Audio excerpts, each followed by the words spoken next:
MMA boxing talk here. Just want to talk about the big fight last weekend. Tyson Fury beats Deontay Wilder. It was a 7th round TKO. Takes Wilder's WBC belt. Unbelievable. It was a masterclass. Fury went in there, used his skills, but had a great game plan. Put the pressure on Wilder. Had him backing up. Wilder, all of his knockouts are coming forward when his opponent's just standing there. And I really do believe in that 12th round of their first fight when Fury got dropped. When he got back up, he even said it was like a switch. It's like he figured it out and he just went after Wilder and he won that round. But I guess with the knockdown, you probably give it to Wilder, whatever. But he figured something out and he implemented that. It's like round 1 of this fight on the weekend was round 13 and he just went in there. But the difference was, though, in the first fight, while Fury was still at about 50%, now he was almost at 100%. You got to remember, he blew up to about 400 pounds. He didn't fight for 2.5 years. There was a point where he didn't train and just drank and, did coke and all this stuff for about a year straight, totally destroying his body. It's going to take a while, even when he's back in camp, even when he's had a few fights, a few tune-ups. So he wasn't at 100% against that Wilder fight, and you could make a case that he won that fight. I certainly thought that he won basically all the rounds, minus the ones that he got knocked down in. And then this fight, even more so, proved that he really wasn't at 100% in that first fight with that performance on Saturday. But it was phenomenal, masterclass, and it capped off an amazing comeback. Like I was just saying, he was champ when he beat Klitschko in 2015. About 4.5 years later or so, he beats Wilder, regains the title, caps off an amazing comeback, and he blew my mind that night because I would never expect him to go out there and just whoop Wilder like that. It was a brutal beatdown, but it was also very tactical and clinical. Very, very impressed. I wrote a few things down. I want to get through them. The one thing that, everyone's talking about, very, very disappointing, is Wilder's excuses after the fight.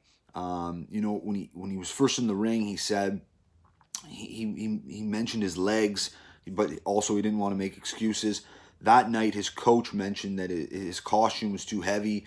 Now Fury or Wilder's coming out. He had an interview with, I believe, Lance Pugmire, and he said that, his costume was over 400 pounds, or was over 40 pounds, and that, it's just, that's his excuse. His legs were weak from wearing this costume with all the batteries in it and whatever, doing it for Black History Month. That, it might be one of the weakest excuses I've ever heard. It's really, it's embarrassing. He's also blaming, Kenny Bayless, the referee, and he's also blaming his coach who threw in the towel, Mark Breland, who was, just for the record, the most qualified person in his corner. Mark Breland, a former Olympian. And Kenny Bayless, How can you blame Kenny Bayless? Kenny Bayless took a point away from Tyson Fury. So clearly, it's not like Kenny Bayless was out to get Wilder, or really Wilder as well should be thanking Mark Breland, and because Mark Breland saved him from taking any more excessive damage. I mean, in the fight, let's be honest here, Wilder was taking lots of damage from early on in the fight, and it would have only gotten worse. There was no, after round 2, Wilder was not a threat whatsoever. He was a small threat in the first 2 rounds, but after the first 2 rounds, it clearly went downhill, his danger. He wasn't very dangerous at that point, and there was still, 5-6 rounds left to go. It would have been, he saved him a lot, and who knows? Boxing is a very dangerous sport. Anything can happen. So I think Mark Breland did the right decision, but very, very disappointing with the way Wilder's been taking this, and I know he's emotional after a big fight like that. I understand all that. His people should not let him be on social media, but I truly believe that his people, he might want it. I don't know. Who knows? Maybe he does want the rematch, the trilogy, and he thinks he can win it, whatever. But I know for a fact that his people will be putting pressure and giving him extra money to take that rematch if he's, not 100% sure on it. Now he's got probably 28 days or so to make the decision. But make no mistake about it, his people and the PBC and Al Heyman, they don't want that belt staying in the UK. They want it back here in America. It brings a lot of money and things like that. But it's a lot of business for them. So I do think the trilogy will happen. They're saying in the summer. Now, what is interesting though is when you look at this Wilder loss, comparing it to the Joshua loss to Andy Ruiz, they're a little bit different because Wilder didn't really have any success. He didn't really, you could make a case Fury won all the rounds, in this fight, and in the Joshua Ruiz fight, Joshua won the first 2-3 rounds, and he dropped Andy Ruiz, so he was having success and he was doing well. The difference is Wilder got totally outclassed, and Anthony Joshua made a critical error. When he dropped Ruiz, he went for the kill, but he opened himself up. He exposed himself to get hit, and that shot, and kudos to Ruiz. But you could just tell in the rematch when Joshua knew he wasn't going to make that mistake again and didn't, and was sharp and laser focused. It really wasn't a close fight, he totally, and you could chalk it up to Ruiz not taking it serious, but come on, Joshua, I think, still outboxes a serious Ruiz. Ruiz has never been a serious type of guy. He's never trained hard, so I just think the first fight was Joshua made a critical error and he paid for it. The difference with this one is I don't know if Wilder with a different game plan or what have you can win the fight. He surely can't box. What Joshua did outboxing Ruiz for 12 rounds. Wilder's not going to be able to do that to Fury, right? He can't. No one's going to outbox Fury for 12 rounds. It's almost impossible. Especially a guy like Wilder who started, boxing late in life and all these things. So Wilder is going in with the same game plan. Try to knock him out. So that's the difference there, and that is what doesn't really excite me for the trilogy, to be honest. I'd much rather see the Joshua fight, but it is what it is. Joshua will probably end up fighting his mandatory in June, Kubrat Pulev, and we'll get the Fury Wilder trilogy in the summer sometime.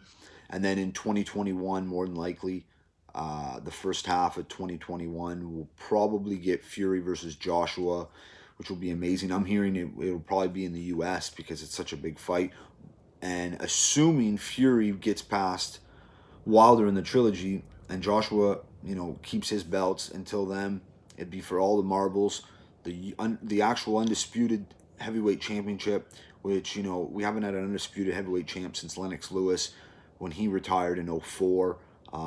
He became undisputed, I believe, in 99 and then retired in early 2004. So, and another thing too, I hate to bring this up, but it just kind of, I can't help it. It's in my mind. It's something that I'm thinking about. In hindsight, now that Wilder has lost, it's really, hindsight is 2020, and I get all that. But Wilder, in hindsight, really made the wrong decision because he was offered $100 million from DAZN to fight Anthony Joshua in a 2-fight deal, and he turned it down. Now, he would have made $100 million guaranteed. And I believe at the time his reasoning was he wasn't getting half of the pie.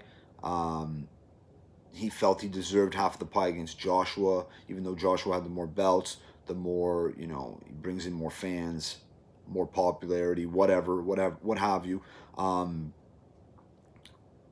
Wilder turned it down. It is what it is. But he got paid about 25 or 30 million for this fight. The rematch, he might make a little bit more, but probably about the same. And, you know, so right there, you're going to lose out on $30-40 million guaranteed money. So that kind of doesn't look good, you know. And let's be honest, too, when he did choose to fight Fury, because it was him that decided, I want to fight Fury, that was a Fury that more than likely he thought that this is a Fury, I'm catching him at the right time. I'm going to beat him, get him out of the way. Didn't go so good. He got lucky to get the draw, to be quite honest. And I hate, you know, shitting on Wilder, but this is just the truth. You know, it's just, and then the PBC and Al Heyman, they let go Lou DiBella.